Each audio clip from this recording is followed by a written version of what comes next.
It's Kyle, it's Dan, it's Toronto Sports Rush. And Kyle, it's going to be a great Friday because I lived the first 4 hours of this day thinking it was Thursday. Wow. Wow. And You then, must be that's like a gift. You're like, wait, yeah. it's Friday? Yes. Well, Dan, you're speaking like someone who has an office job, which you do not. However, it is in fact a gift. We have an incredible weekend ahead of us. Thursday was good. Thursday had a lot of good. Mhm.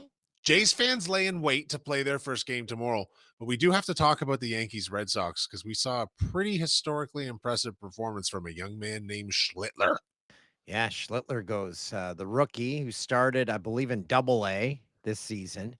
He goes out, pitches against another rookie, and they went head to head until the Red Sox kind of fumbled the bag and Schlittler took over, pitches 8 innings, strikes out 12, a performance for the ages in a must-win game, which gave us the Blue Jays opponent, which is the New York Yankees. We talked all week.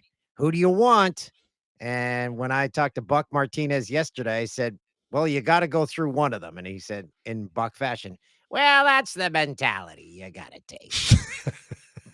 You know, for me, I want to beat the Yankees to get there. I just like the Yeah. idea of taking down the great Yankees. I think we match up with them pretty well. I think they're playing really well right now. Their starting pitching's been pretty good. I'll just want to take a step back too to those two young pitchers. Mhm. Less than 20 major league starts between them. They go out there on the mound in like a decisive game in Yankee Stadium, pitch their hearts out. They both had strong performances. That's why sports is great, is it not? We got to see guys with no facial hair battle it out.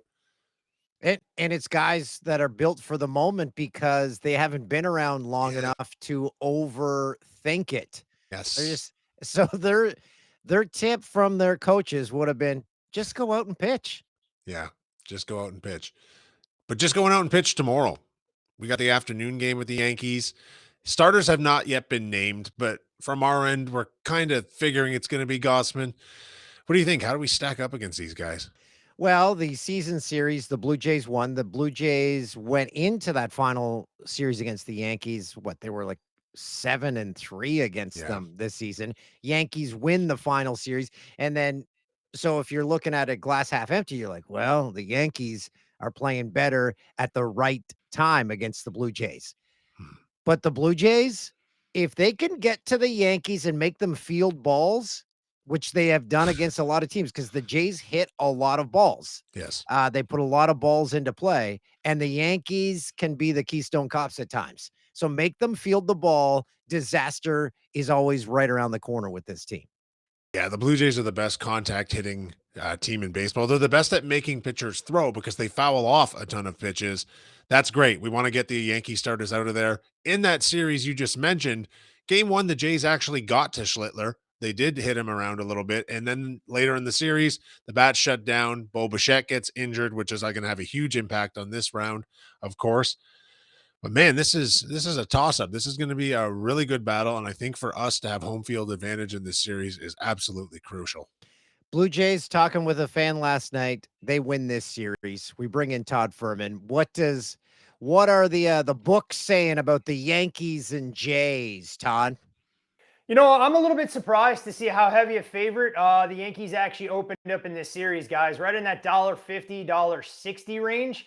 Because I do think the Blue Jays have as much of a puncher's chance as any of these teams going right now. I mean, look, I'm a Yankee fan first and foremost, but from a betting perspective, there's no way that I'd be running to the window to try and bet this team with the way Aaron Boone has managed the bunch and their inability to cobble together 27 outs on a nightly basis. I mean, all the Blue Jays have to do is put balls in play, like you said, Toolsy. It's one of the things that they do so well, and be patient, wait out the Yankees bullpen, because inevitably they're just a miscue late in that game away from giving a contest that they shouldn't be losing. Todd, I'd like your opinion on this with the Yankees. If Stanton isn't hitting home runs, is he just a pure liability because he can't run the bases? Like if like look what happened last night, that home run trot and a ball that hit, 2 feet off the bottom of the wall. Kind of embarrassing, but he's got to be something of a liability if he's not hitting the ball out of the park. Oh, 100%. And it feels like this Yankee team is constructed the exact same way that we've seen over the last 5 to 7 years. I mean, if they're not getting the long ball to go their way, I mean, they can't manufacture runs in an old school Major League Baseball approach. They're not moving runners over. They're not having guys go from first to third. And it's been a real problem for them because we know great pitching is better than great hitting this time of year. And every time I see Mike stand at the plate, it reminds me of that power lifter at the gym that you kind of want to bully a little bit because as long as you get a two-step head start, he's not going to be able to chase after you or be able to run in any sort of zigzag pattern. It's 2 steps. He's going to be winded, and there's a good chance he might fall over if the breeze comes at him the wrong way. I just checked ChatGPT, and the prompt was, "What's wrong with Stanton's legs?" And ChatGPT said he has a history of lower body injuries, mainly hamstring. But it said, so what's wrong with his legs is that they're injury prone, particularly his hamstrings, and continues to pick up strains and tightnesses in those muscles because he runs for a pro athlete. The worst I've ever seen a pro athlete run. The craziest part about it, go back and look at his body construction from when he broke into the league. I mean, this was a guy that was supposed to be a 5-tool player. They had talked about his defense. He was lean. I won't say his body has gone through a transformation like Barry Bonds from when he broke in with the Pittsburgh Pirates to how he looked at the tail end of his time with the San Francisco Giants. But Stanton has definitely gone from somebody you thought could be a distance runner to somebody who now you wouldn't trust to run more than 50 meters without getting himself in trouble. Who has the pitching matchup locked down in this? Because the Yankees, their starters have been good, but it pretty much ends there with them. And our starters have been a little all over the place. I mean, if you tell me Cole Schlittler goes out there and goes 8 innings strong and strikes out 12, I mean, all bets are off, given what the Walpole Mass native did pitching against the team that he grew up rooting for in a pivotal game 3.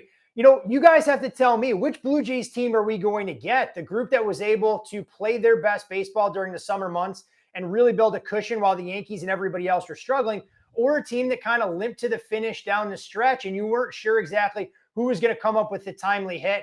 I give the Yankees starting pitching a slight nod just because of their top end talent. But I think from top to bottom, from a pitching standpoint, I do give the Blue Jays an edge. And honestly, guys, I like their ability to go out there, put balls in play, and manufacture offense the way you need to go about your business in the postseason more than the Yankees' reliance on the deep ball.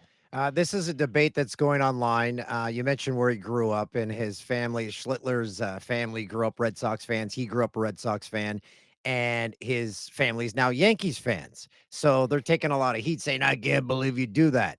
But this is a no-brainer. If your child plays for a professional sports team and you used to cheer for the rival, you are now a fan of the team he is on. When they leave that team, you can resume your fan status. We're okay, right, with putting How is a this pause? how is this a debate? How is this even a debate? Because it's the internet.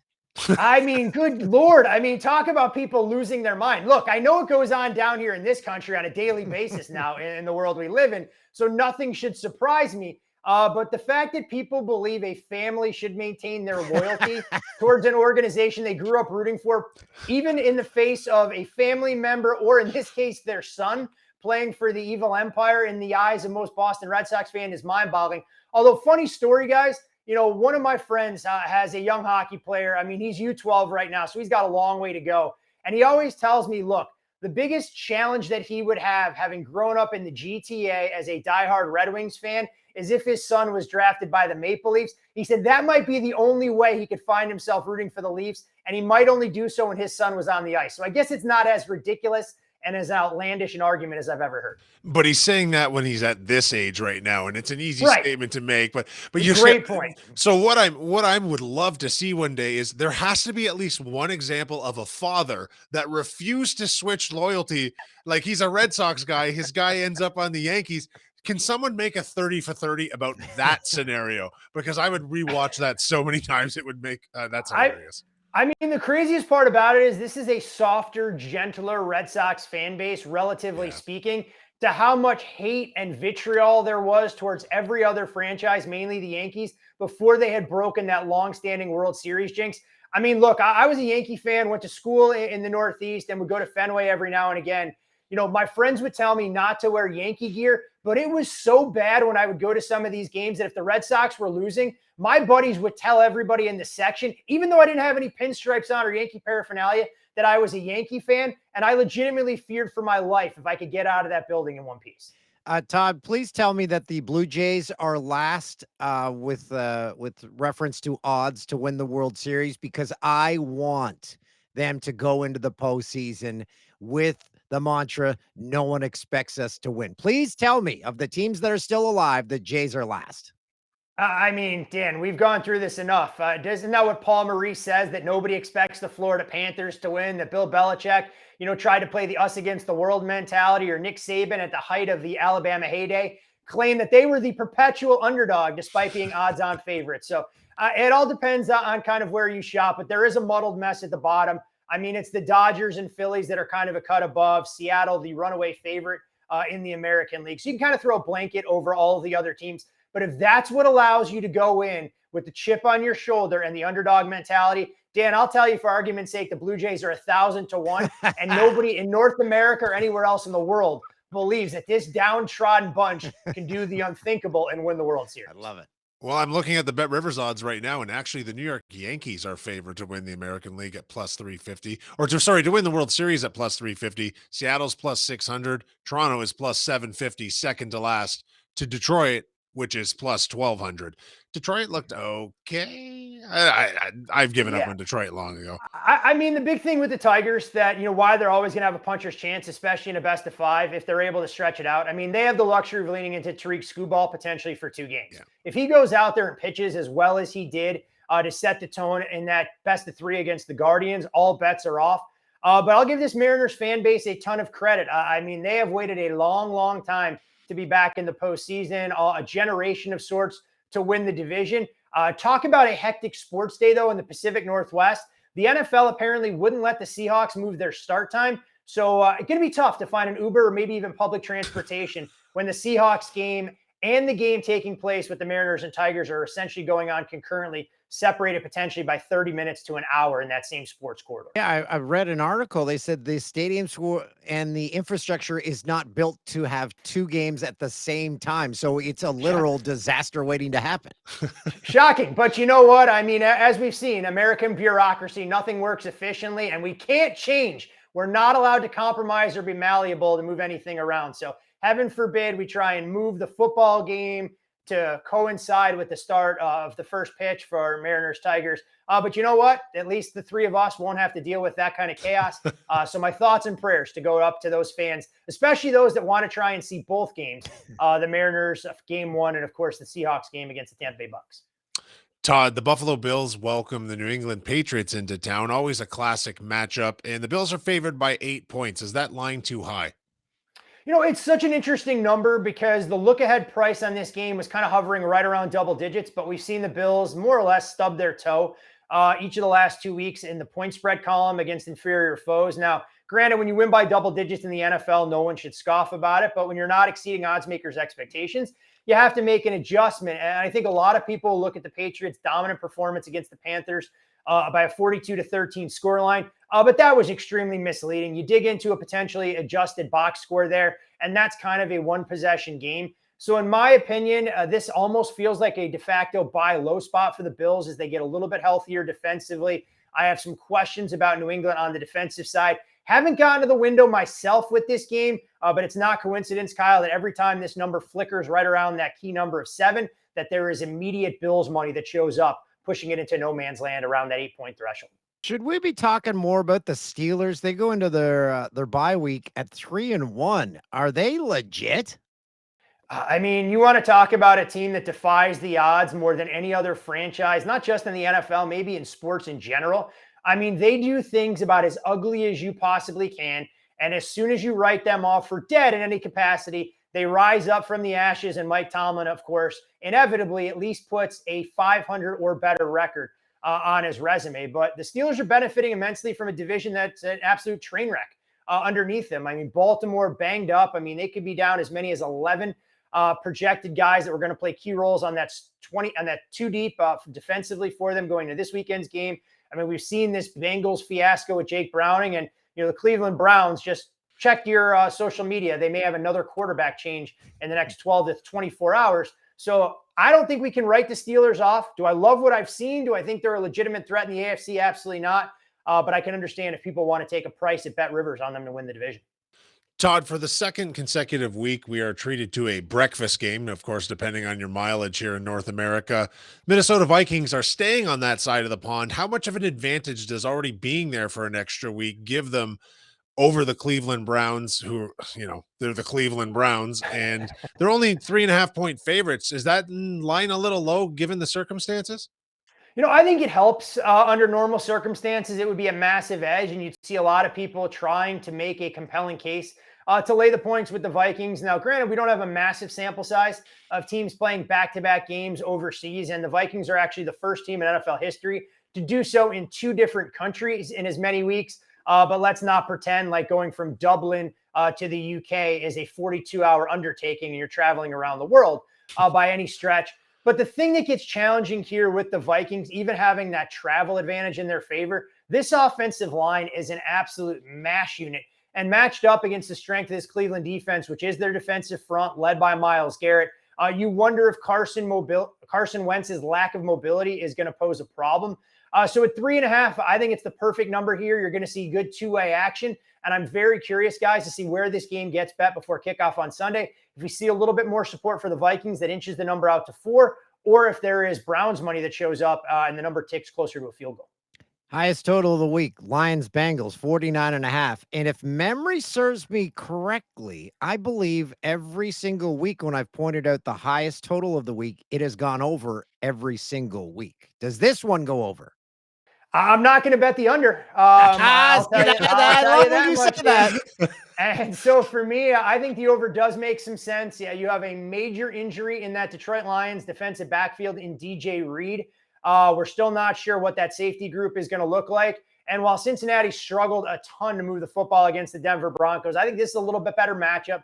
They get the Lions in a very good situational spot because the Lions have a massive showdown coming next week on Sunday Night Football against the Chiefs. It's just such a scary proposition to try and make a case for this Bengals offense is currently constructed. But if the Lions are pushed at all, I think the Lions will be able to do what they want when they want. I think the underdog is live. And Dan, I have no problem with you making a case to go over the total in Cincy this weekend. Dan absolutely loves that. Okay, let's talk about the Philadelphia Eagles really quickly here. They've been the team this year that has found a way to win every week, but I still don't feel as though we've seen their best game. Will we see it this week against a very game Denver Broncos team? I will echo your sentiments completely. We have definitely not seen their best. I mean, going 0 for 8 passing for 11 total yards of offense in the second half last week against the Bucs. Not exactly a ringing endorsement. And for a team that finds a way to win like Philly, we'll call them the antithesis of what we've seen from the Los Angeles Rams, who are finding ways to snatch defeat from the jaws of victory. But you look at Philadelphia, and one of the stats that I kind of use as a baseline metric for how teams are performing, and granted, it's always a small sample size this early in the year, strength of schedule plays a role, is net yards per play. So that's yards per play on offense, and you subtract your yards per play defensively. There are 4 teams in the National Football League through the first 4 weeks that have a negative net yards per play differential in all 4 of their games. Those 4 teams include the Tennessee Titans, the Carolina Panthers, the Cincinnati Bengals, and your undefeated defending Super Bowl champion Philadelphia Eagles. I think this is a very difficult task for them against a talented Broncos defensive front that's going to get after Jalen Hurts. I know the travel's not ideal, but I think Denver is live as a 3.5-point underdog on Sunday. Todd, we appreciate you. We hope you have a great weekend. And just a reminder, because I didn't know until a few hours ago, today's Friday. Hey, you know what, Dan? Look, in the sports betting world, my wife gives me a hard time all the time. She said, if you didn't know when Monday Night Football had to take place, when Thursday Night Football had to take place, every day would blend together. So, Toolsy, I'm very proud of you.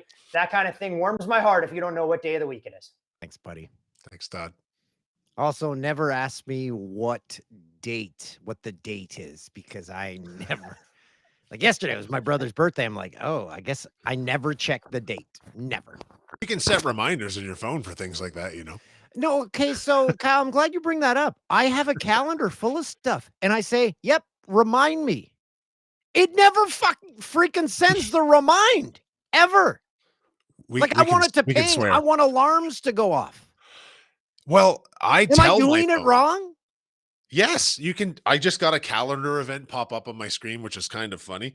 Um, I tell my phone when exactly to remind me of things. I'm terrible with birthdays. I also forgot your brother's birthday. I didn't know it was Mhm. your brother's birthday, and this is me first learning you have a brother.